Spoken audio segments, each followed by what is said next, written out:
ahead tonight a big sting in the San Fernando Valley to cut down on prostitution. And a 2-year-old is found dead, her mother and her mother's boyfriend charged with murder.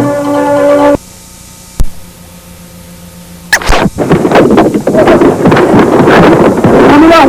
Remain to the left! Remain to the left! Boom! Remain to the right! Remain to the right! Remain to the right! Boom! Going forward! Head by head! To the left!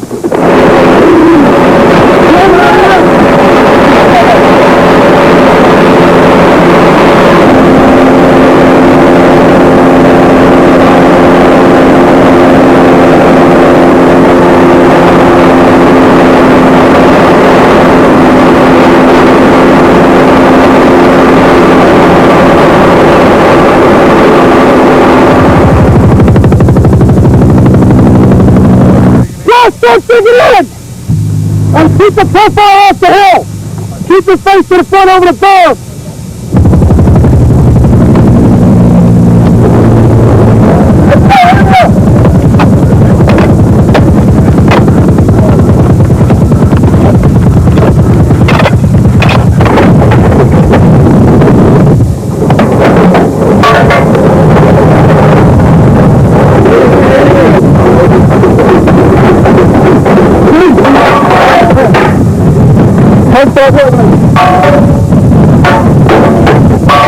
We've been ready ever since we got here.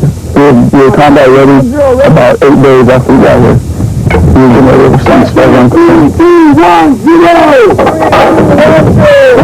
3, 2, 5! What is 3, 2, 5? I tell him basically when I'm alright every time I do right, because right now there is no problems for us yet. My mom lets me, she's scared. There's no reason to be. What's going to happen is going to happen one way or another. We've been waiting for 6 months to do our job. Just waiting, that's the worst part of this whole war. Is waiting, not knowing when it's going to happen. For people in Jordan, Iraq's Saddam Hussein is an Arab hero, standing up bravely to savage attacks by a coalition of enemies. Week in Review is brought to you by Midas. For mufflers, brakes, and shocks, nobody beats Midas. Nobody. How do I know where to get my brakes done right? Come to Midas. You get a lot of value for the price, and you get something else. Peace of mind. Knowing you get a thorough inspection by Midas-trained experts and a written estimate up front. Knowing every brake shoe and pad is guaranteed for as long as you own your car, and knowing the job will be done right. That's why more people come to us for brakes, knowing that nobody beats Midas. Arab world, whose bombs are killing women and children. How can you bomb the shelter? How can you do Saddam Hussein? Every army to protect the shelter. What kind of forces and what kind of things and what kind of people are you? Has Mr. Bush able to speak proudly after he saw the pictures of what happened? Can any American, can any human being with any sort of feeling whatsoever close his eyes and sleep with a clear conscience after he saw the massacres that is taking place? What's happening? Jordan's government initially joined in condemning Saddam Hussein's invasion of Kuwait.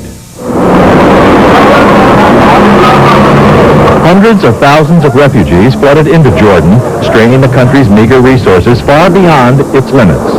The Gulf War has hit Jordan harder economically than any other Arab country except Kuwait and Iraq. Jordan continued to carry goods from its port of Aqaba to Iraq during the UN embargo against Iraq. King Hussein, no relation to the Iraqi president, has long been judged a moderate Arab leader in a region where moderation is in short supply.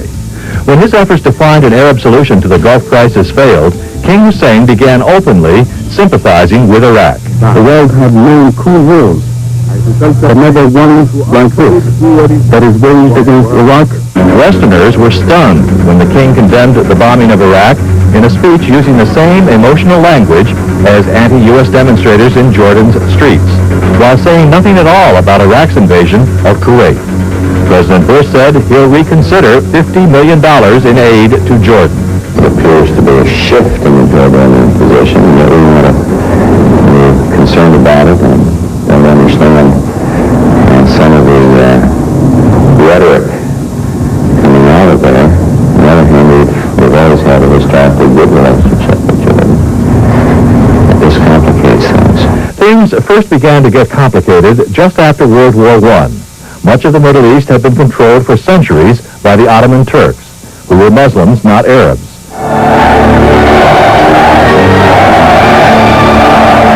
The Turks sided with Germany in the war and were defeated by British and Arab forces, including those led by the legendary Lawrence of Arabia. Victorious Britain and France carved up the former Ottoman Empire, rewarding Arab allies and protecting their own interests in the region. Britain occupied Palestine, putting on hold for 28 years a promise to help found a Jewish homeland there. Countries appeared on the map that had not existed before. Boundaries were drawn by the European powers, and Arab rulers were installed. Jordan, at first called Transjordan because it was across the river from Palestine, was one of those countries. The present King Hussein is a descendant of an Arab leader in World War I. The region along the eastern shores of the Mediterranean Sea has been a main crossroads since the beginning of civilization and is Holy Land for three of the world's major religions. John baptized Jesus in the waters of the Jordan River. Ruins mark the passage of the Roman legions who left theaters and temples. Christian crusaders and Islamic conquerors built castles, churches, and mosques. Jordan, poor in resources, is rich in history. Jordan's neighbor, the new nation of Israel, was formed after World War II, when Jews accepted and Arabs rejected a UN plan dividing Palestine.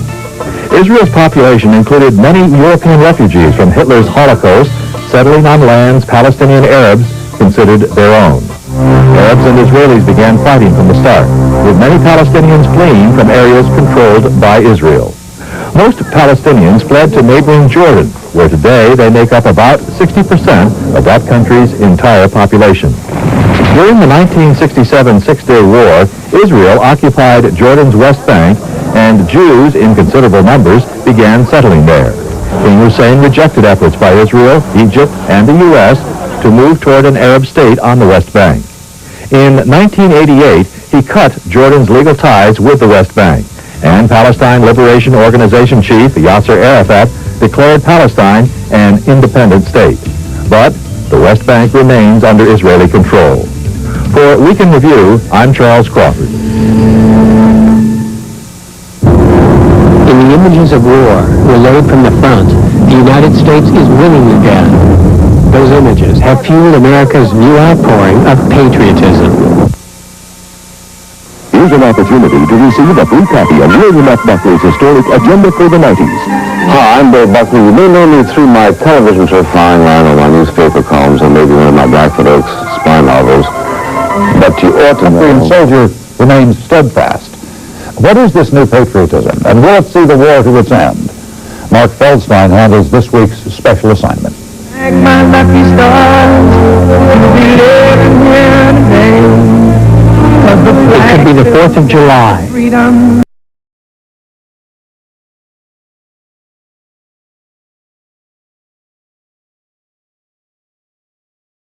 The flags are everywhere, and on everything, and with everybody. In Duluth, flags flap in unison, harmony and a fresh breeze. In San Diego, a human flag, a grand gesture, a statement of solidarity. This is not business as usual. America is a nation at war. In a wartime period, people tend to react emotionally more than they do intellectually. And why should they not? There are 500,000 young Americans over there in the Gulf risking their lives, or most of them are risking their lives. And all the other factors we've been talking about mean that this is a very emotional situation. And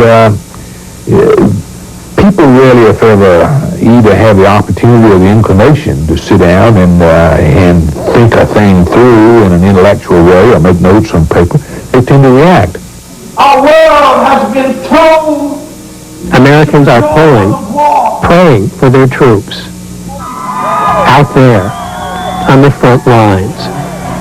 Americans also remember their troubled past. The yellow ribbons everywhere say thank you in advance, that this time will be different, that the soldiers won't be abandoned.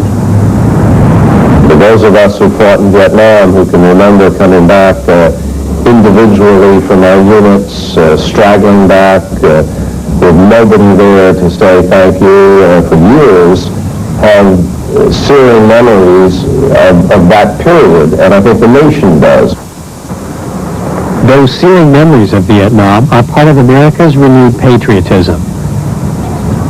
Memories of how the United States lost a war for the first time in its history. Lost to a tiny, militarily insignificant nation. Memories of the war at home as well. Splitting families, pitting generations against each other. This time, the signs support the troops, individual loved ones, U.S. soldiers in general. It's almost become an obsession. Just look in the air, most anywhere, and listen.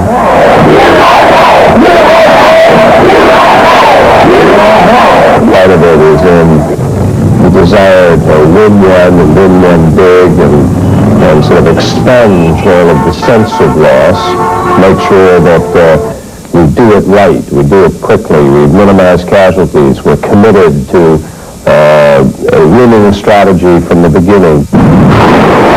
Pride in America swelled by triumph as U.S. Patriot missiles shot down Iraqi Scuds. A pride recaptured after years of economic doubt, of U.S. industry seemingly unable to compete, of U.S. property bought up by foreigners, of U.S. technology overwhelmed by the supremacy of Germany and Japan.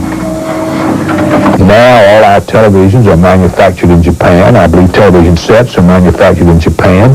The best record players are manufactured in Japan. The best automobiles are made elsewhere. All that, we used to pride ourselves on that. And indeed, I think some of that technology still comes out of our laboratories, unrecognized by those who've taken commercial advantage of it. So I think all of that is galling to Americans. It's galling to me. And so when you see the smart bomb go down the chimney over there, and we say, well, by God, we did that at least, you know. In the images of war relayed from the front, the United States is winning again. Those images have fueled America's new outpouring of patriotism. Well, I think it's going to be a while before people suggest that we've ended some sort of decline, or that we're no longer a major power, or that military power no longer lasts, no longer counts. Because the fact is the United States is clearly a very powerful country, perhaps the only superpower today. So patriotism is fashionable now.